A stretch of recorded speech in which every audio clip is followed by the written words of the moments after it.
옛날 어느 산골 마을에 대대로 물려받은 오래된 기와집 한 채가 있었어요. 그 집은 마을 어귀에서도 가장 높은 곳에 자리 잡아 마을 전체를 말없이 내려다보고 있었지요. 세월의 무게를 이기지 못해 지붕이며 기둥이 조금씩 낡아가고는 있었지만 한때는 이 골짜기에서 가장 으뜸가는 부잣집이었음을 짐작하게 하는 위엄이 서려 있었습니다. 가을이 깊어가는 어느 날 그 집의 넓은 대청마루는 유난히 차가운 바람을 맞고 있었어요. 그 집에는 소희라는 이름의 처녀가 살고 있었습니다. 소희는 이른 아침부터 마른 걸레로 대청마루를 닦고 있었지요. 그녀의 손길은 아주 조심스럽고 정성스러웠습니다. 마치 먼지를 닦아내는 것이 아니라 이 오래된 나무 바닥에 깃든 어머니의 흔적을 어루만지는 듯했습니다. 소희의 어머니는 몇 해 전병으로 세상을 떠났고 지금 이 집에는 병든 아버지와 기가 센 새어머니 그리고 늙은 옥 할멈뿐이었습니다. 소희는 마루를 닦으면서도 귀는 늘 안방을 향해 있었습니다. 안방에는 아버지께서 누워 계셨지요. 아버지는 중풍으로 쓰러지신 후 자리에서 일어나지 못하신 지 오래되었습니다. 방 안에서는 늘 약 다리는 냄새와 아버지의 희미한 기침 소리가 새어나왔습니다. 소희는 그 소리가 들릴 때마다 가슴이 철렁 내려앉았지만 새어머니의 눈치가 보여 안방 문턱을 함부로 넘지도 못했습니다. 이 집의 실권은 아버지의 병환과 함께 새어머니인 개씨에게로 넘어갔습니다. 개씨는 본래 성정이 급하고 욕심이 많은 사람이었습니다. 남편의 약값이며 집안의 빚 때문에 하루도 마음 편할 날이 없었지요. 그녀는 아침 저녁으로 돈 노래를 부르며 집안을 닥달했습니다. 소희의 정성스러운 손길에도 아랑곳 없이 개씨의 발걸음은 언제나 마루가 울릴 듯 쿵쿵거렸습니다. 그날 오후 소희는 늦가을 볕에 무말랭이를 널기 위해 뒤뜰에 쭈그리고 앉아 있었습니다. 가을바람이 싸늘하게 옷깃을 파고들었지만 겨우내 먹을 양식을 마련하는 일이라 손을 멈출 수가 없었지요. 하얗게 썬 물을 채반에 가지런히 널고 있을 때였습니다.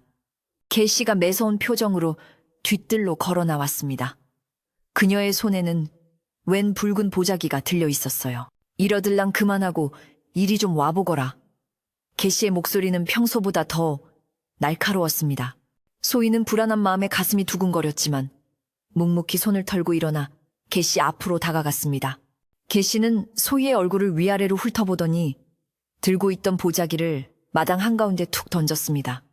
네 혼처를 정했다. 아주 먼 곳에 사는 큰 부잣집이다. 소희의 머릿속이 하얗게 비는 것 같았습니다.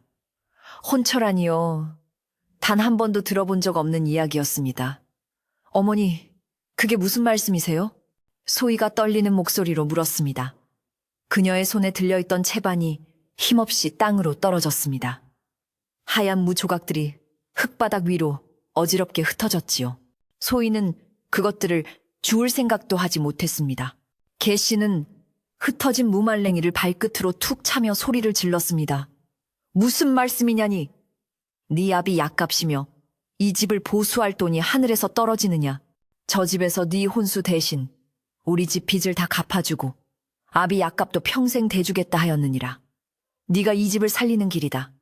개씨의 눈은 탐욕으로 번들거렸습니다. 하지만 어머니, 저는 그분이 누군지도 모르지 않습니까? 어찌 얼굴도 모르는 분에게. 소희는 눈물을 참으며 말했습니다. 그러자 개씨는 더욱 기가 막히다는 듯이 웃었습니다. 얼굴은 봐서 못하게. 돈만 많으면 그만이지.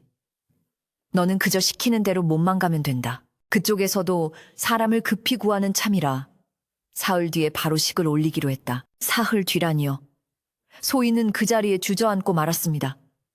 흩어진 무조각들처럼 자신의 삶도 이렇게 흙바닥에 내동댕이 쳐지는 것 같았습니다. 이 집을 떠나고 싶지 않았습니다. 어머니의 숨결이 남아있는 이 대청마루와 비록 누워 계시지만 아버지가 계신 이 집을 떠나 낯선 곳으로 가야 한다니요. 소희는 소리 내어 울고 싶었지만 개씨의 매서운 눈초리 앞에서 그저 입술만 깨물 뿐이었습니다. 개씨는 소희를 차갑게 쏘아보고는 안채로 들어가 버렸습니다. 뒤뜰에는 차가운 바람과 소희, 그리고 흙먼지에 더럽혀진 무말랭이만 남았습니다. 소희는 한참을 그렇게 앉아 있었습니다. 해가 뉘엿뉘엿 서산으로 넘어가고 산 그림자가 마당을 검게 물들일 때까지도요. 이 집을 지키기 위해 자신을 팔아넘겨야 한다는 사실이 너무도 끔찍했습니다. 그날 밤 소희는 제 작은 방에서 잠 못 이루고 뒤척였습니다. 창호지 바깥으로 바람소리가 마치 귀신 울음소리처럼 스산하게 들려왔습니다. 그때 방문이 조용히 열리고 옥할멈이 따뜻한 숭늉 한 그릇을 들고 들어왔습니다. 옥할멈은 소희의 친어머니가 살아계실 때부터 이 집에서 일해온 소희에게는 어머니나 다름없는 존재였습니다. 아가씨, 속이 많이 상하셨지요. 옥할멈은 숭늉 그릇을 소희의 손에 쥐어주며 말했습니다. 그녀의 거칠고 주름진 손이 소희의 손등을 따뜻하게 감쌌습니다. 소희는 그제야 참았던 눈물을 터뜨렸습니다. 할멈, 나 어떡하면 좋아. 가기 싫어. 무서워. 소희는 어린아이처럼 옥할멈의 품에 안겨 울었습니다. 옥할멈은 한참 동안 소희의 등을 말없이 토닥여 주었습니다. 그리고는 낮은 목소리로 속삭였지요. 아가씨, 모진 바람이 불면 말입니다.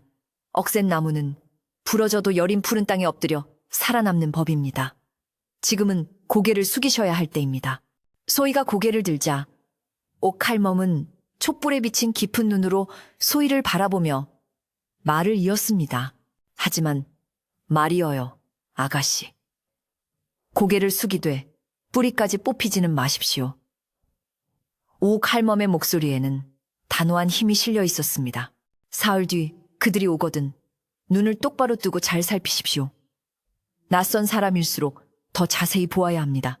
겉모습에 속지 마시고 그 사람의 눈과 손, 그리고 발걸음을 유심히 보셔야 합니다. 소희는 옥할멈의 말을 가슴 깊이 새겼습니다. 울음을 그친 소희의 눈에 조금이나마 기운이 돌아왔습니다. 비록 꼼짝없이 팔려가는 신세가 되었지만 그저 당하고만 있지는 않으리라 다짐했습니다. 자신이 지켜야 할 것이 무엇인지, 이 집의 조상님들이 자신을 보고 있음을 잊지 않기로 했습니다. 옥할멈은 소희의 머리를 한 번 더 쓰다듬어주고는 조용히 방을 나갔습니다. 다음 날부터 집안은 혼례 준비로 부산했지만 그 어디에도 기쁜 기색은 없었습니다. 계시는 창고 깊숙이 처박혀 있던 낡은 비단, 이불을 꺼내 먼지를 털고 소희에게 입힐 헌옷을 수선하느라 바빴습니다. 그 모든 것이 너무나 급하게 그리고 형식적으로 이루어졌습니다. 마치 큰일을 치르기 전에 액땜이라도 하듯 서두르지 않으면 안 될 것처럼 보였습니다. 소희는 묵묵히 계씨가 시키는 일을 도왔습니다. 마루를 다시 닦고 안방에 누워 계신 아버지께 드릴 미음을 끓였습니다. 아버지께서는 어렴풋이 딸의 혼사 소식을 들으신 듯 소희의 손을 잡고 알아들을 수 없는 말씀을 하시며 눈물을 흘리셨습니다. 소희는 아버지 앞에서 차마 울지 못하고 괜찮다고, 다 괜찮다고만 말씀드릴 뿐이었습니다. 둘째 날이 되자 날씨가 급격히 나빠지기 시작했습니다. 아침부터 하늘은 잔뜩 흐려 있었고 산마루에는 검은 구름이 때를 지어 몰려들었습니다. 바람은 이제 문틈을 비집고 들어와 방 안의 촛불을 위태롭게 흔들 정도였습니다. 마을 사람들은 이런 날씨에 무슨 혼례냐며 수군거렸지만 개씨는 아랑곳하지 않았습니다. 옥할멈은 틈틈이 뒤뜰에 장독대로가 정화수를 떠놓고 두 손을 비비며 빌었습니다. 집안의 조상님들, 그리고 천지신명님, 부디 우리 아가씨를 굽어 살펴주십시오. 못된 것들이 넘보지 못하도록 지켜주십시오. 할멈의 기도는 바람소리에 섞여 스산하게 퍼져나갔습니다. 소희는 그 모습을 멀리서 지켜보며 옥할멈의 말이 다시 귓가에 맴도는 것을 느꼈습니다. 사흘째 되는 날 혼례 당일이 밝았습니다. 하지만 해는 뜨지 않았습니다. 검은 구름이 온 세상을 뒤덮었고 새벽부터 장대비가 쏟아지기 시작했습니다. 바람은 이제 울부짖는 수준을 넘어 오래된 기와집의 문짝을 통째로 뜯어갈 듯이 몰아쳤습니다. 빗줄기는 마당을 강처럼 만들었고 처마 밑으로는 폭포수 같은 물줄기가 흘러내렸습니다. 개씨는 이런 궂은 날씨에도 불구하고 아침부터 소희를 닥달했습니다. 창고에서 꺼낸 낡은 혼례복을 소희에게 입히고 어울리지도 않는 붉은 연지를 억지로 발랐습니다. 소희는 마치 상복을 입는 사람처럼 아무런 표정 없이 개씨의 손길에 몸을 맡겼습니다. 창백한 얼굴에 붉은 연지만 둥둥 떠있는 모습이 처량하기 짝이 없었습니다. 이런 날에 꼭 식을 올려야 합니까? 신랑 측에서도 오기 힘들 것입니다. 옥할멈이 용기를 내어 말했지만 개 씨는 눈을 부라리며 소리쳤습니다. 닥치지 못해. 정해진 날이다. 비가 아니라 칼이 쏟아져도 식은 올려야 한다. 그들이 어떤 사람들인데 감히 날짜를 미루자고 해.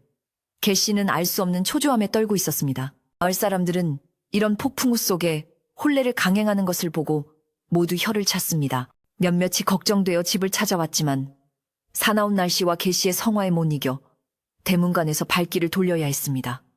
그들은 쯧쯧 필시 좋지 않은 징조야. 귀신이 고칼 노르시군이라며 어두운 표정으로 빗속을 총총히 사라졌습니다. 소인은 텅 빈 대청마루에 홀로 앉아 있었습니다. 빗소리와 바람소리가 온 집안을 가득 메웠습니다. 마치 이 집이 통째로 울고 있는 것 같았습니다. 그녀는 차가워진 제 손을 가만히 내려다 보았습니다. 그리고 옥할멈의 말을 떠올렸습니다. 눈을 똑바로 뜨고 잘 살피십시오. 신랑이 될 사람은 과연 어떤 사람일까요? 이 끔찍한 폭풍우를 뚫고 자신을 데리러 올 그 사람은 대체 누구일까요? 시간은 하염없이 흘러 오후가 깊어졌습니다. 빗줄기는 아침보다 더욱 거세져 마치 하늘에 구멍이라도 뚫린 듯 했습니다. 마당은 흙탕물로 변해 강처럼 일렁였고 바람은 기왓장을 뜯어갈 듯 앙칼진 소리를 내며 울부짖었습니다. 소인은 대청마루 끝에 멍하니 앉아 빗발이 만들어내는 물보라를 바라보고 있었습니다. 하얗게 분칠한 얼굴 위로 시리도록 차가운 공기가 스며들었습니다. 개 씨는 초조함을 감추지 못하고 대청마루와 부엌을 오갔습니다. 아니, 이 비바람에 도대체 언제 오겠다는 게야. 약조한 시간이 벌써 한참이나 지났는데. 그녀는 마당을 향해 소리치듯 중얼거리며 발을 동동 굴렀습니다. 행여나 이 혼사가 틀어질까봐 안절부절 못하는 기색이 역력했습니다. 그녀에게는 이 궂은 날씨나 음산한 기운보다 당장 손에 쥘 돈이 훨씬 더 중요했던 것입니다. 옥할멈은 묵묵히 부엌 아궁이에 불을 지폈습니다. 비록 엉망인 혼례지만 그래도 신부를 위해 따뜻한 방이라도 데워야 한다는 생각에서였습니다. 하지만 젖은 장작은 연기만 매섭게 피워 올릴 뿐 좀처럼 불길이 타오르지 않았습니다. 옥할멈은 연기에 매워 눈물을 훔치며 이것이 꼭 소희의 앞날을 예고하는 것만 같아 가슴이 미어졌습니다. 해가 서산 너머로 거의 저물어 세상이 온통 잿빛으로 변해갈 무렵이었습니다. 억수같이 쏟아지는 빗속을 뚫고 검은 그림자 몇 개가 드디어 대문 안으로 들어섰습니다. 그들은 머리부터 발끝까지 검은색 도롱이나 기름을 먹인 장옷을 뒤집어 쓰고 있어 얼굴은커녕 형체조차 분간하기 어려웠습니다. 숫자는 고작 대여섯. 이 떠들썩한 비바람 속에 그들의 등장은 이상하리만치 고요했습니다. 마을 사람들 몇몇이 담장 너머로 이 기이한 행렬을 훔쳐보았습니다. 아니, 저게 신랑 행차란 말인가? 악기 소리 하나 없이 저렇게 밤도둑처럼 쉿! 저 사람들 좀 보게. 비를 흠뻑 맞았을 텐데 옷에서 물 떨어지는 소리 하나 안 나네. 어이구, 무서워라. 이런 날 혼례라니. 필시 귀신이 장난치는 게야. 그들은 수군거리며 두려움에 떨었습니다. 신랑으로 보이는 사내는 그 중에서도 유난히 키가 컸습니다. 그는 일행의 호의를 받으며 흙탕물로 변한 마당을 가로질러 대청마루로 성큼성큼 걸어왔습니다. 그는 고개를 깊이 숙이고 있어 얼굴을 전혀 볼 수 없었습니다. 개 씨는 그제야 안도의 한숨을 내쉬며 버선발로 마루로 뛰어나왔습니다. 아이고, 오시느라 얼마나 고생이 많으셨습니까? 어서 이리로 드시지요. 옥할멈은 재빨리 촛불을 몇 개 더 들고 나와 대청마루를 밝혔습니다. 그리고 그녀의 눈은 자연스럽게 신랑의 발치로 향했습니다. 순간 옥할멈은 숨을 멈칫했습니다. 마당은 온통 진흙탕이었건만 신랑의 신발은 놀라울 정도로 깨끗했습니다. 흙탕물 한 방울 튀지 않은 마른 땅을 걸어온 사람처럼 말입니다. 옥할멈의 등줄기에 차가운 소름이 돋았습니다. 신랑은 대청마루 위로 올라서서도 머리에 뒤집어 쓴 검은 천을 벗을 생각을 하지 않았습니다. 그저 꼿꼿하게 서 있을 뿐이었습니다. 함께 온 일행들 역시 마루 끝에 그림자처럼 조용히 늘어섰습니다. 그들에게서는 그 어떤 인기척도 대화 소리도 들리지 않았습니다. 오직 빗소리와 바람소리만이 이 기괴한 침묵을 채우고 있었습니다. 소희는 자리에서 일어나 떨리는 몸을 애써 가누며 신랑 앞에 섰습니다. 그녀는 옥할멈의 말을 기억해내려 했었습니다. 눈과 손, 그리고 발걸음을 유심히 보라. 하지만 지금 그녀가 볼 수 있는 것은 촛불에 일렁이는 검은 그림자뿐이었습니다. 신랑에게서는 아무런 냄새도 나지 않았습니다. 빗물 냄새도, 흙 냄새도, 하다못해 사람에게서 나는 체온의 냄새조차도 말입니다. 계시는 이 어색하고 불길한 분위기를 애써 무시하며 목소리를 높였습니다. 자자, 시간이 없소이다. 어서 예를 시작합시다. 옥할멈, 뭐해요? 어서 교배상 차려요. 계시의 재촉에 옥할멈은 황급히 대청마루 한가운데에 작은 상을 폈습니다. 급하게 마련한 탓에 상 위에는 촛대 한 쌍과 청주 한 병이 전부였습니다. 옥할멈이 촛대에 불을 붙이려 할 때였습니다. 갑자기 대청마루로 거센 바람이 휘몰아쳤습니다. 후! 문이란 문은 모조리 닫혀 있었음에도 어디서 들어오는지 모를 바람이 촛불을 단숨에 꺼뜨렸습니다. 칠흑 같은 어둠이 순식간에 대청마루를 집어삼켰습니다. 아이고, 개씨의 비명소리가 빗소리를 뚫고 날카롭게 울렸습니다. 옥할멈은 침착하게 부싯돌을 다시 꺼내들었습니다. 몇 번의 시도 끝에 겨우 불씨를 살려 촛불을 다시 밝혔습니다. 불길한 징조야. 구경하던 마을 사람 하나가 중얼거리는 소리가 들렸습니다. 개씨는 그쪽을 매섭게 쏘아붙였습니다. 쓸데없는 소리 마시오. 그저 바람이 좀 거셌을 뿐이오. 불이 다시 밝혀지자 신랑은 여전히 그 자리에 미동도 없이 서 있었습니다. 소희는 용기를 내어 그를 올려다보았습니다. 그때 옥할멈이 소희의 곁으로 다가와 겉옷을 여며주는 척하며 그녀의 귓가에 속삭였습니다. 아가씨, 정신 똑바로 차리셔야 합니다. 저건 아무래도 사람의 기척이 아니에요. 절대 조상님들께 올리는 제상에서 눈을 떼지 마십시오. 소희는 옥할멈의 말에 온몸의 피가 차갑게 식는 것을 느꼈습니다. 사람의 기척이 아니라니요. 그렇다면 지금 제 앞에 서 있는 것은 대체 무엇이란 말입니까? 하지만 소희는 도망칠 수 없었습니다. 그녀의 등 뒤에는 병든 아버지와 어머니의 숨결이 깃든 이 집이 있었습니다. 그녀는 이를 악물고 떨리는 다리에 힘을 주었습니다. 개씨의 강요로 마을에서 가장 나이가 많은 최 영감이 떨리는 목소리로 혼례식 서문을 읽기 시작했습니다. 최 영감은 본래 이 혼례를 주관하고 싶지 않았으나 개씨가 빚을 들먹이며 협박하는 바람에 억지로 끌려온 참이었습니다. 그의 목소리는 빗소리에 묻혀 거의 들리지 않았습니다. 신랑과 신부는 마주 서시오. 소희는 신랑과 마주 섰습니다. 여전히 검은 천을 뒤집어 쓴 신랑. 소희는 촛불 너머로 비치는 그의 형상을 자세히 보려 했었습니다. 옥할멈의 말대로 손을 보려 했지만 신랑은 두 손을 소매 깊숙이 감추고 있었습니다.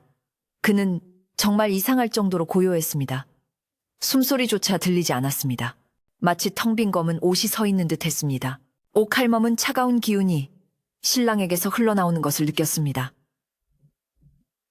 대청마루의 온도가 급격히 떨어지는 것 같았습니다. 옥할멈은 핑계를 대며 화로를 하나 더 가져왔습니다. 날이 너무 추워서요. 신랑님 곁에 두어야겠습니다. 그녀는 화로를 신랑 가까이 밀어넣으며 그 불빛에 의지해 신랑의 모습을 조금이라도 더 살피려 했습니다. 화로의 붉은 불기운이 신랑의 발치에 닿았습니다. 바로 그때였습니다. 치익 하는 소리와 함께 화롯불이 닿은 신랑의 옷자락 끝에서 김이 피어올랐습니다. 그것은 단순히 천이 타는 냄새가 아니었습니다. 축축하고 비릿한, 마치 늪지대 바닥에 지늘기 타는 듯한 역한 냄새가 순식간에 대청마루에 퍼졌습니다. 이게 무슨 냄새야? 개씨가 코를 막으며 소리쳤습니다. 옥할멈은 경악을 금치 못했습니다. 신랑의 발밑을 자세히 보니 그가 서 있던 자리에 마른 마룻바닥이 이상하게도 검고 축축하게 젖어 들어가고 있었습니다. 그것은 비에 젖은 것이 아니었습니다. 마치 신랑의 몸에서부터 스며나오는 듯한 정체 모를 검은 물기였습니다. 소희 역시 그 역한 냄새와 발밑의 이상한 현상을 목격했습니다. 공포가 목구멍까지 차올랐지만 그녀는 옥할멈의 경고를 떠올렸습니다. 뿌리까지 뽑히지는 마십시오. 소희는 두려움에 감기려는 눈을 부릅떴습니다. 나는 이 집의 딸이다. 어머니가 지키던 이 집을 이대로 정체 모를 것에게 내어줄 수는 없다. 신랑과 함께 온 검은 옷의 사내들은 이 모든 소란에도 불구하고 미동도 하지 않았습니다. 그들은 마치 돌처럼 굳어 그저 신랑의 뒤편에 서 있을 뿐이었습니다. 마을 사람들은 이제 공포에 질려 대청마루에서 한 걸음씩 뒤로 물러나기 시작했습니다. 이 혼례가 정상이 아님을 모두가 깨달은 것입니다. 최 영감은 이미 반쯤 넋이 나간 표정이었습니다. 그는 손에 든 홀기, 부들부들 떨며 다음 순서를 잊은 듯 더듬거렸습니다. 절을 해야 하는데 바로 그때 개씨가 이 모든 불길함을 억누르려는 듯 고함을 질렀습니다. 뭐들 하는 게야. 어서 조상님들께 절을 올려야지. 개씨는 소희의 등을 거칠게 떠밀었습니다. 어서 신랑님과 함께 조상님들께 큰 절을 올려. 그녀는 이 혼례가 어떻게든 끝나기만을 바랐습니다. 일단 절을 하고 부부가 성립되면 저 신랑이 욕이든 귀신이든 상관없다는 식이었습니다. 그녀의 탐욕이 공포를 억누르고 있었습니다. 소희는 비틀거리며 대청마루 안쪽에 급히 차려진 조촐한 조상님들의 제상 앞으로 떠밀려 나갔습니다. 신랑 역시 그 기괴한 침묵 속에서 마치 꼭두각시처럼 천천히 몸을 돌려 제상 앞에 섰습니다. 이제 두 사람은 나란히 조상님들의 위패 앞에 섰습니다. 빗소리와 바람소리는 더욱 거세져 마치 집 전체가 무너져 내릴 듯 울부짖고 있었습니다. 옥할멈은 마른 침을 삼켰습니다. 조상님들, 부디 아가씨를 지켜주십시오. 그녀는 두 손을 모아 간절히 기도했습니다. 소희는 눈앞의 재상을 바라보았습니다. 어머니의 손때가 묻은 제기들. 저 위패가 자신을 지켜줄 수 있을까요? 아니, 자신이 저분들을, 그리고 이 집을 지켜내야 했습니다. 소희는 떨리는 숨을 가다듬고 절을 하기 위해 천천히 무릎을 굽히려 했습니다. 바로 그 순간이었습니다. 대청마루는 조상께 바칠 제물을 앞에 두고도 촛불 몇 자루에만 의지해 음산하게 일렁였습니다. 바깥의 비바람 소리는 이제 포효에 가까워 낡은 집이 금방이라도 무너져 내릴 듯 으르렁댔습니다. 소희는 신랑과 나란히 섰지만 둘 사이에는 얼음장 같은 냉기만 감돌았습니다. 그가 내뿜는 한기는 젖은 옷에서 나오는 으슬으슬함과는 차원이 다른 마치 깊은 우물 속에서부터 올라오는 듯한 것이었습니다. 소희는 두려웠지만 옥할멈의 말을 되새겼습니다. 똑바로 살피라. 그녀는 애써 고개를 들어 신랑을 보았습니다. 검은 너울은 여전히 그의 얼굴을 굳게 가리고 있었습니다.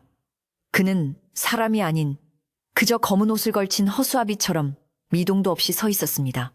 소희는 그가 정말로 숨을 쉬고는 있는지조차 의심스러웠습니다. 바로 그때 소매 밖으로 살짝 드러난 그의 손이 촛불빛에 비쳤습니다. 그것은 살아있는 사람의 손이 아니었습니다. 피가 통하지 않는 듯 창백하다 못해 푸른빛이 도는 흰색이었습니다. 마치 오랜 시간 물속에 잠겨 있었던 것처럼 퉁퉁 불어있는 듯도 했습니다. 그 손은 차갑고 축축해 보였습니다. 소희는 자신도 모르게 한 걸음 뒤로 물러설 뻔했지만 가까스로 버텨냈습니다. 저것이 정령 사람의 손이란 말인가. 빗줄기는 더욱 굵어져 이제 오래된 지붕을 뚫고 대청마루 구석으로 물이 한두 방울씩 떨어지기 시작했습니다. 뚝뚝 차가운 물방울이 마룻바닥을 때리는 소리가 빗소리에 섞여 불길하게 울렸습니다. 혼례를 주관하던 최 영감은 이미 사시나무 떨듯 떨고 있었습니다. 그는 젖은 홀기를 든 채 거의 울먹이는 목소리로 어서 절을 하시오 라며 말을 잇지 못했습니다. 이 모든 불길한 징조에도 불구하고 개씨의 욕심은 공포를 앞질렀습니다. 그녀는 이 기괴한 침묵을 깨고 소리쳤습니다. 뭘 꾸물거리는 게냐. 어서 조상님들께 절을 올려. 이년아, 그래야 혼례가 끝나지. 개씨는 소희의 등을 거칠게 떠밀었습니다. 그녀에게는 이 혼례가 어서 끝나고 약속된 돈을 받는 것만이 중요했습니다. 소희는 비틀거리며 제단 앞으로 나아갔습니다. 신랑 또한 그제야 처음으로 움직였습니다. 하지만 그 움직임은 마치 나무 토막을 꺾는 듯 삐걱거리고 부자연스러웠습니다.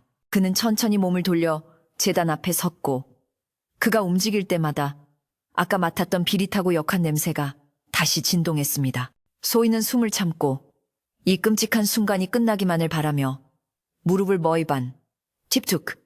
소희는 두 눈을 질끈 감았습니다. 어머니, 저를 지켜주세요. 그녀는 떨리는 다리에 힘을 주며 천천히 무릎을 굽히기 시작했습니다. 바로 옆에 신랑도 마치 줄에 매달린 인형처럼 뻣뻣하게 고개를 숙이려 몸을 기울였습니다. 두 사람의 머리가 조상님의 위패를 향해 막 내려가려는 바로 그 찰나였습니다. 쾅! 세상이 온통 찢어지는 듯한 굉음이 울렸습니다. 그것은 단순한 천둥 소리가 아니었습니다. 하늘을 가르고 땅을 뒤흔드는 분노한 용의 울부짖음과도 같았습니다. 번개가 마을을 내리친 것이었습니다. 마당 한가운데 소희의 증조부께서 심으셨다는 수백 년 된 거대한 느티나무를 정통으로 강타한 것입니다. 순간 대청마루는 낮보다 더 밝은 백색의 빛으로 가득 찼습니다. 모든 것이 하얗게 타버릴 듯한 섬광이었습니다. 으악! 사람들은 본능적으로 비명을 지르며 눈을 가렸습니다. 그 눈부신 빛은 몇 초간 이어지며 모든 것의 그림자를 지워버렸습니다. 그리고 쾅 소리와 함께 대청마루의 모든 촛불이 일제히 꺼졌습니다. 칠흑 같은 어둠이 빛의 잔상과 함께 내려앉았습니다. 굉음의 여운이 사라진 자리에는 오직 거친 빗소리와 함께 벼락 맞은 나무가 치지직 타들어가는 소리, 그리고 사람들의 공포에 질린 숨소리만이 남았습니다. 소희는 너무 놀라 엎드린 채 몸을 떨고 있었습니다. 무슨 일이 일어난 것인지 알 수 없었습니다. 불을 켜라. 개씨의 찢어지는 목소리가 어둠 속에서 울렸습니다. 가장 먼저 정신을 차린 것은 옥할멈이었습니다. 그녀는 비록 온몸이 떨렸지만 더듬더듬 품속의 부시를 꺼내들었습니다. 아가씨, 괜찮으십니까? 옥할멈이 부싯돌을 치는 소리가 다급하게 울렸습니다. 몇 번의 시도 끝에 작은 불꽃이 일어나고 촛대에 다시 불이 붙었습니다. 희미한 촛불이 천천히 대청마루를 다시 비추기 시작했습니다. 소희는 엎드린 자리에서 천천히 고개를 들었습니다. 최 영감은 마루 기둥을 붙잡고 주저앉아 있었고 개씨는 벽에 등을 기댄 채 넋이 나간 표정이었습니다. 그리고 소희는 자신의 옆자리를 보았습니다. 방금 전까지 분명히 곁에 있었던 그 기괴한 신랑이 있어야 할 자리를 말입니다. 그곳에는 아무도 없었습니다. 신랑은 온데간데 없이 사라졌습니다. 하지만 신랑이 입고 있던 그 검고 붉은 홀레복은 마치 방금 벗어놓은 허물처럼 그 자리에 스르르 무너져 내리고 있었습니다. 마치 그 안에 있던 내용물이 순식간에 증발이라도 한 듯 부풀어 있던 옷가지가 힘없이 마룻바닥으로 푹 꺼지며 널브러졌습니다. 소희는 한동안 그 빈 옷을 멍하니 바라보았습니다. 거대한 공포가 천천히 현실로 다가왔습니다. 방금 전까지 사람의 형상을 한 무언가가 그 안에 있었습니다. 소희의 입에서 마침내 터져나온 비명은 폭풍우 소리에도 묻히지 않을 만큼 날카롭고 처절했습니다. 그제야 상황을 파악한 개씨는 텅 비어버린 홀레복과 소희의 비명을 번갈아 보았습니다. 사라졌어? 그녀의 눈은 탐욕이 아닌 순수한 공포로 물들었습니다. 신랑이 사라졌어. 개씨는 눈이 뒤집히며 그 자리에 거품을 물고 혼절해버렸습니다. 쿵 하고 마룻바닥에 쓰러지는 소리가 둔탁하게 울렸습니다. 대청마루 끝에서 이 모든 것을 숨죽여 지켜보던 마을 사람들은 이제 공포의 절정에 달했습니다. 귀신이다. 귀신이 틀림없어. 벼락이 귀신을 데려간 게야. 하늘이 노하셨다. 이 집에 재앙이 내릴 게야. 그들은 비명을 지르며 서로를 밀치고 그 끔찍한 비바람 속으로 도망치기 시작했습니다. 그들에게는 쏟아지는 비보다 그 집안에 있는 것이 더 무서웠습니다. 신랑을 따라왔던 그 검은 옷에 사내들은 어찌 되었을까요? 그들은 혼란의 와중에 이미 연기처럼 사라지고 없었습니다. 그들은 도망친 것이 아니었습니다. 마치 처음부터 그 자리에 없었던 것처럼 어둠과 빛 속으로 스며들어 흔적도 없이 사라졌습니다. 대청마루는 순식간에 아수라장이 되었습니다. 이제 그곳에는 넋이 나간 소희와 기절한 개씨, 그리고 다리가 풀려 주저앉은 최 영감과 이 모든 것을 지켜본 옥 할멈뿐이었습니다. 조상님의 위패는 바람에 쓰러져 어지럽게 나뒹굴고 있었습니다. 옥 할멈은 떨리는 다리에 힘을 주어 일어났습니다. 그녀는 먼저 소희에게 다가가 부축해 일으켰습니다. 아가씨, 괜찮으십니다. 다 끝났어요. 조상님이 도우신 게야. 옥 할멈의 목소리는 떨리고 있었지만 그 말에는 소희를 안심시키려는 힘이 있었습니다. 옥 할멈은 촛대를 들어 신랑이 서 있던 자리를 비추었습니다.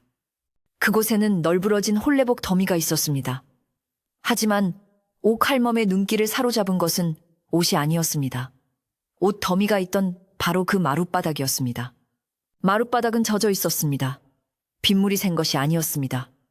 검고 끈적끈적한 정체 모를 액체가 한 웅덩이 고여 있었습니다. 그리고 그 웅덩이에서는 아까보다 몇백 배는 더 지독한 비린내가 진동했습니다. 마치 거대한 생선이 썩어가는 듯한 혹은 늪지대 바닥을 그대로 옮겨온 듯한 역겨운 냄새였습니다.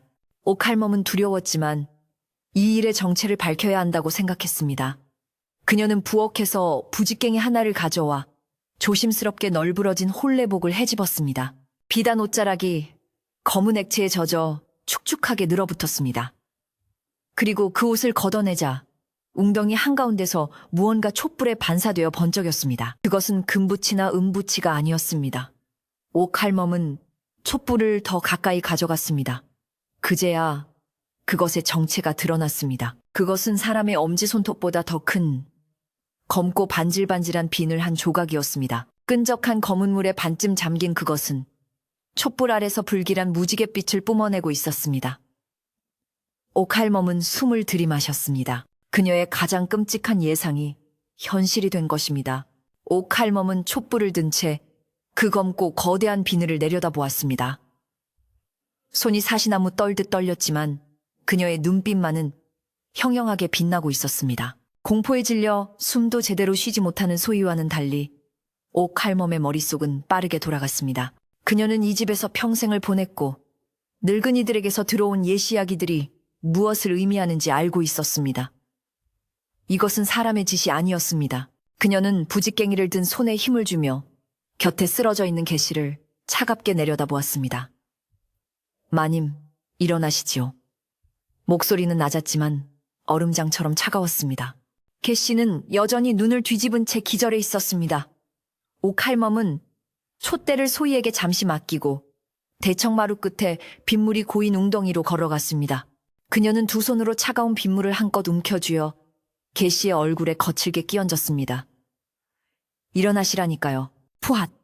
차가운 빗물 세례에 개씨가 경기를 일으키듯 깨어났습니다. 그녀는 한동안 멍하니 촛불을 바라보다가 벼락이 치던 순간과 사라진 신랑, 그리고 텅 빈 홀레복을 떠올렸습니다.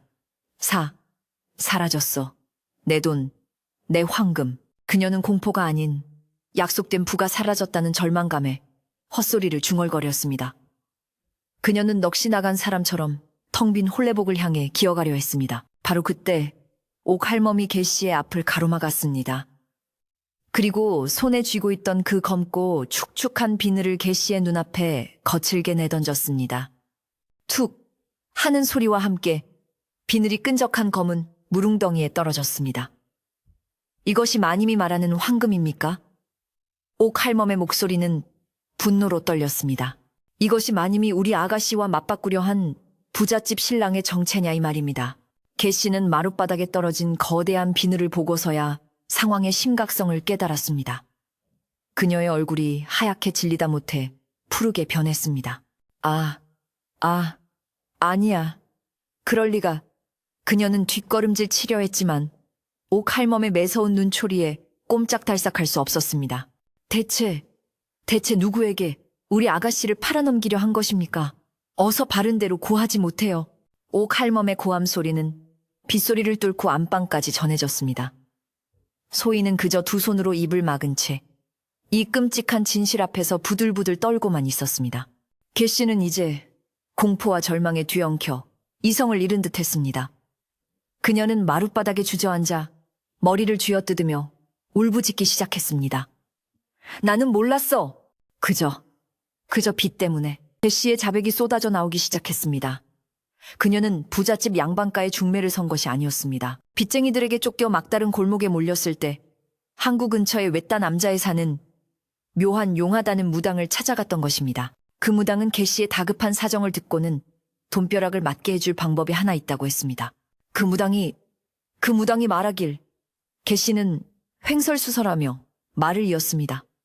깊은 바다의 주인께서 오래도록 혼자 계시어 깨끗한 처녀를 신부로 맞이하고 싶어 하신다고. 그분께 짝을 지어드리면 이 집의 빚은 물론이고 평생 먹고 살 황금을 내릴 것이라 하였어. 소희는 숨이 멎는 것 같았습니다. 그녀는 부잣집에 시집 가는 것이 아니라 바다의 괴물에게 제물로 바쳐질 뻔했던 것입니다. 그래서 오늘같이 비바람이 몰아치는 날을 택한 것이었어. 개 씨는 실성한 사람처럼 중얼거렸습니다. 무당이 말하길 그분은 물의 주인이시라 비가 많이 오는 날에만 무트로 오실 수 있다고.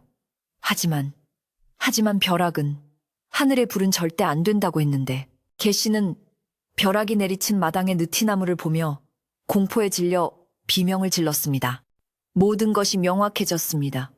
신랑의 정체는 사람이 아닌 깊은 물속에 사는 거대한 이묵이나 그와 비슷한 물의 요괴였던 것입니다.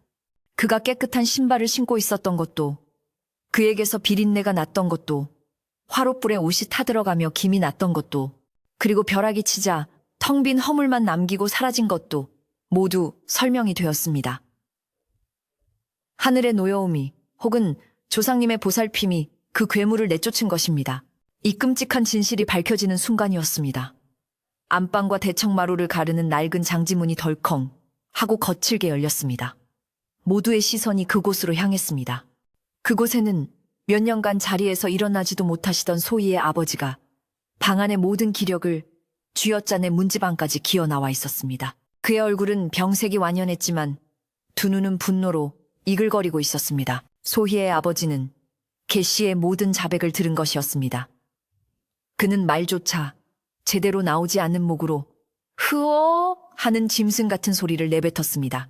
그리고는 떨리는 손을 들어 마룻바닥에 주저앉아 있는 개 씨를 가리켰습니다. 그의 손가락은 너무나 큰 배신감과 분노로 꺾일 듯 떨리고 있었습니다. 저 몹쓸 것을 당장. 아버지는 한마디 한마디 피를 토하듯 내뱉었습니다. 내 집에서 당장 내쫓아라. 그 한마디가 이 집안의 모든 것을 결정지었습니다. 그것은 병자의 힘없는 넋두리가 아니라 이 집의 주인이 내리는 마지막이자 가장 엄중한 판결이었습니다. 개 씨는 그 말에 고개를 들고 아버지를 바라보았습니다. 개 씨는 남편의 그 서슬퍼런 눈빛을 마주하자 비로소 자신이 무슨 짓을 저질렀는지 그리고 모든 것을 잃었음을 깨달았습니다. 그녀가 탐냈던 황금도 이 집안의 안주인이라는 자리도 이제 모두 신기루처럼 사라졌습니다. 그녀는 하는 소리만 내뱉으며 그 자리에 완전히 무너져 내렸습니다. 더 이상 고함도 울부짖음도 없었습니다. 그저 텅 빈 절망만이 남았습니다. 옥할멈은 소희의 아버지를 부축해 다시 안방으로 모셨습니다. 아버지는 마지막 힘을 다한 탓에 숨을 가쁘게 몰아쉬었지만 옥할멈을 붙잡고 힘겹게 말했습니다. 저것을 내 눈앞에서 치우게, 그리고 집을 깨끗이. 옥할멈은 눈물을 훔치며 고개를 끄덕였습니다. 염려 마십시오, 나으리. 제가 다 알아서 하겠습니다. 그때까지도 넋을 잃고 서 있던 소희가 비로소 움직이기 시작했습니다. 그녀는 더 이상 두려움에 떠는 연약한 처녀가 아니었습니다. 그녀는 자신의 아버지를 지키고 어머니의 집을 지켜낸 이 집의 주인이었습니다. 그녀는 촛대를 들고 옥할멈에게 다가갔습니다. 할멈, 제가 뭘 하면 될까요? 그녀의 목소리는 작았지만 그 속에는 벼락을 맞고도 쓰러지지 않은 느티나무 같은 굳건함이 있었습니다. 옥할멈은 그런 소희를 대견하게 바라보았습니다. 아가씨, 이제 이 더러운 것들을 모두 치워야 합니다. 밖에는 아직 비가 흩뿌리고 있었지만 아까와 같은 폭풍우는 잦아들고 있었습니다. 옥할멈은 먼저 널브러진 홀레복과 그 검은 비늘, 그리고 끈적한 웅덩이를 가리켰습니다. 저것들을 당장 태워버려야 합니다. 부정을 탔습니다. 옥할멈은 부엌에서 가장 큰 부직갱이와 쓰레받기를 가져왔습니다. 그녀는 그 역겨운 비늘과 젖은 홀레복을 쓸어 담았습니다. 냄새가 너무 지독해서 헛구역질이 났지만 그녀는 멈추지 않았습니다. 그리고는 벼락을 맞아 불타고 있는 마당의 느티나무를 향해 그것들을 던져 넣었습니다. 치익 소리와 함께 검은 연기가 피어올랐지만 하늘의 불은 그 부정한 것들을 남김없이 삼켜버렸습니다. 이제 대청마루를 정화할 차례였습니다. 옥할멈은 소희에게 창고에서 굵은 소금을 한 바가지 가져오라고 시켰습니다. 소희는 즉시 소금을 가져왔습니다. 두 사람은 그 검은 무릉덩이가 있던 자리는 물론 그 요괴의 발자국이 닿았던 대문에서부터 대청마루까지 집안 곳곳에 소금을 뿌렸습니다. 굵은 소금이 마룻바닥에 흩뿌려지는 소리가 빗소리와 섞여 사그락거렸습니다. 소금으로도 부족했습니다. 옥할멈은 부엌으로 달려가 며칠 전 쑤어두었던 팥이 있는지 확인했습니다. 다행히 팥 한 마리 남아 있었습니다. 아가씨, 아궁이에 불을 더 지펴주십시오. 팥죽을 쑤어야 합니다. 붉은 팥만이 이 집안에 스며든 잡기를 완전히 몰아낼 수 있습니다. 소희는 젖은 옷도 갈아입지 못한 채 묵묵히 아궁이 앞에 앉아 불을 지폈습니다. 한밤중이었지만 부엌은 다시 환하게 불이 밝혀졌습니다. 젖은 장작이 연기를 내뿜었지만 소희는 꿋꿋하게 불씨를 살려냈습니다. 마침내 팥이 끓기 시작했습니다. 구수하고 따뜻한 팥 냄새가 역겨운 비린내를 몰아내고 집안에 퍼지기 시작했습니다. 그것은 삶의 냄새였고 일상의 냄새였습니다. 캐시는 어떻게 되었냐고요?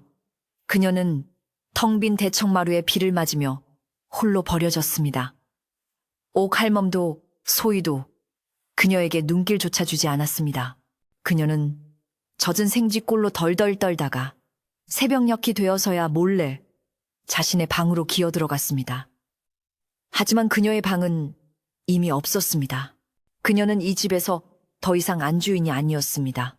팥죽이 거의 다 끓어오를 무렵 밖의 빗줄기는 완전히 그쳤습니다. 먹구름 사이로 희미하게 달빛이 새어나왔습니다.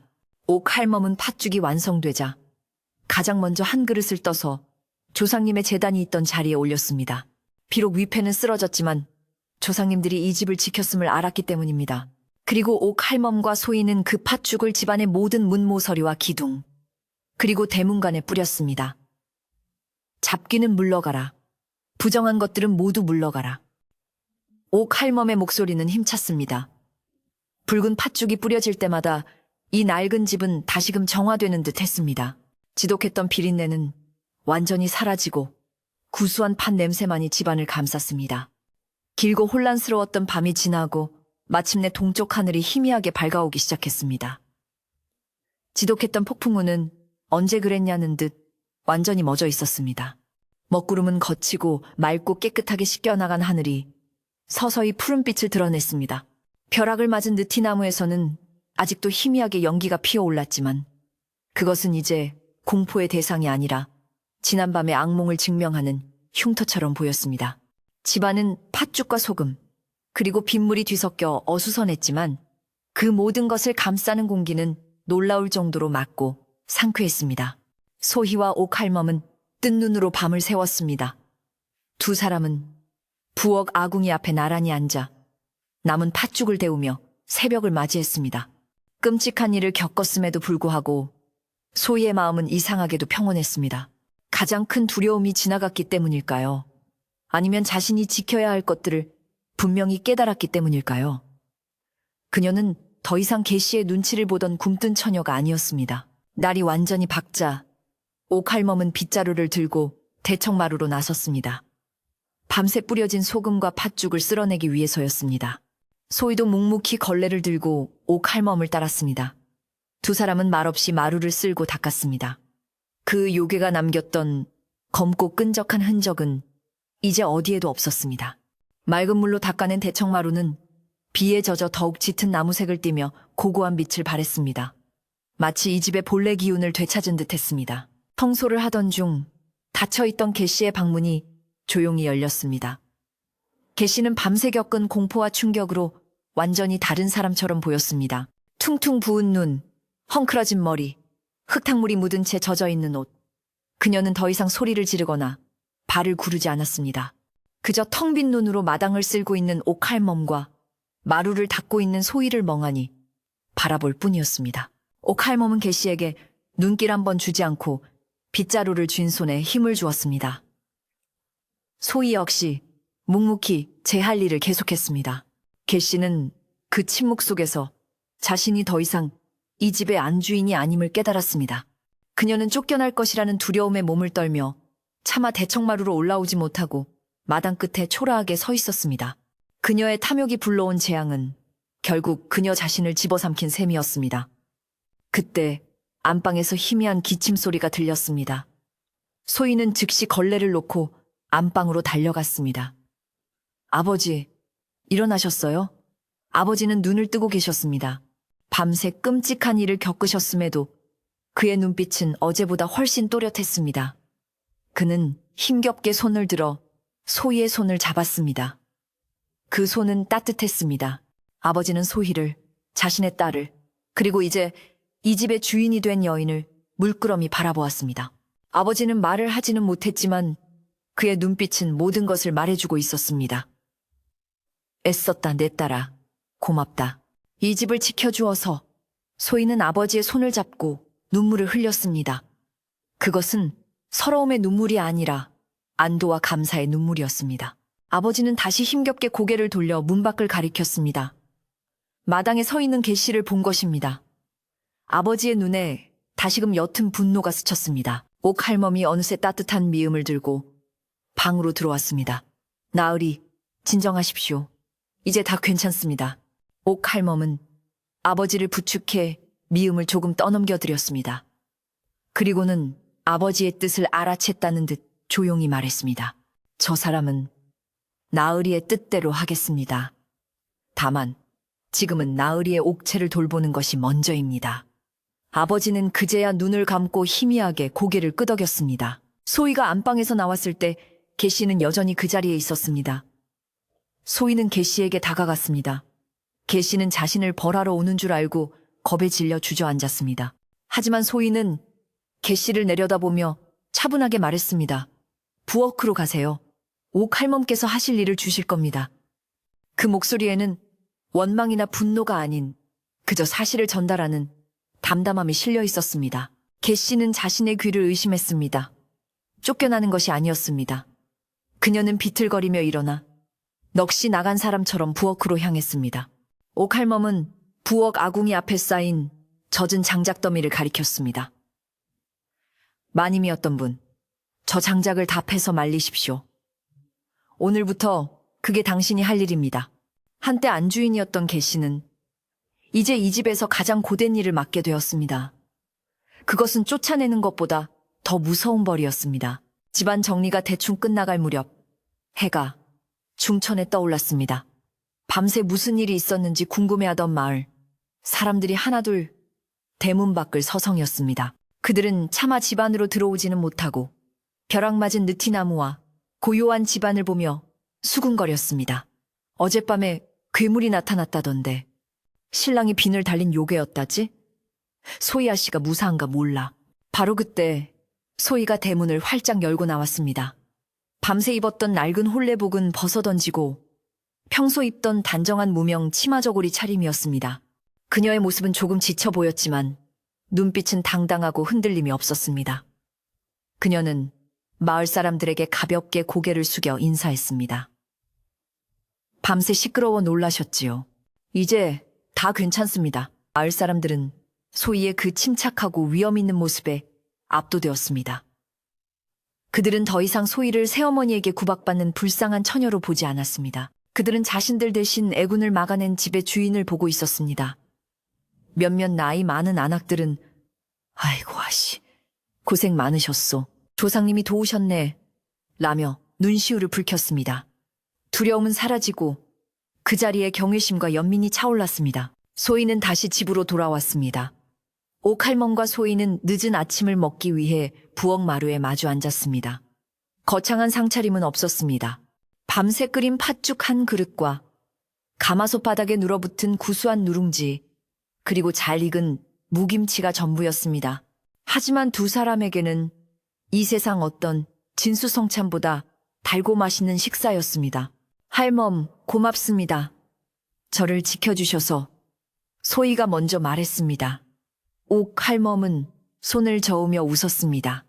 아니에요, 아가씨. 아가씨가 이 집을 지키신 겁니다. 돌아가신 마님께서도 분명 기뻐하고 계실 거예요.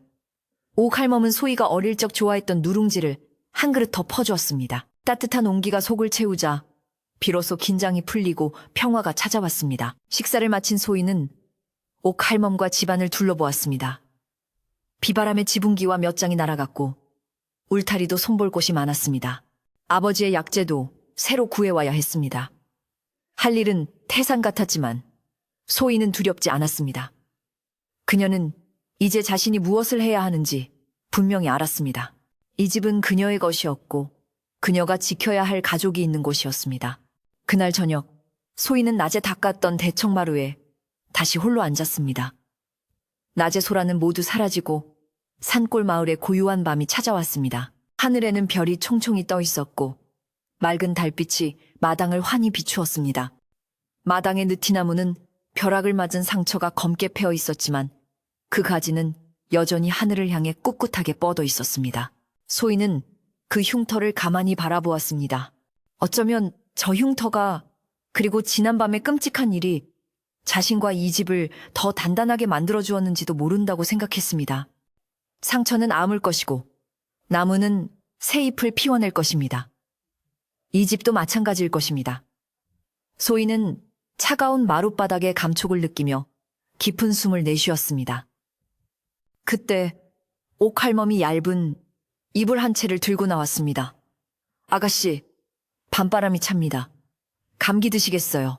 옥 할멈은 소희의 어깨에 이불을 다정하게 덮어주었습니다. 그리고는 소희의 곁에 가만히 앉았습니다. 두 사람은 말없이 달빛을 바라보았습니다. 귀뚜라미 소리가 고요한 마당을 가득 채웠습니다. 옥 할멈이 낮은 목소리로 속삭였습니다. 이제 정말 다 괜찮아졌습니다. 아가씨, 집이 다시 평안을 찾았네요.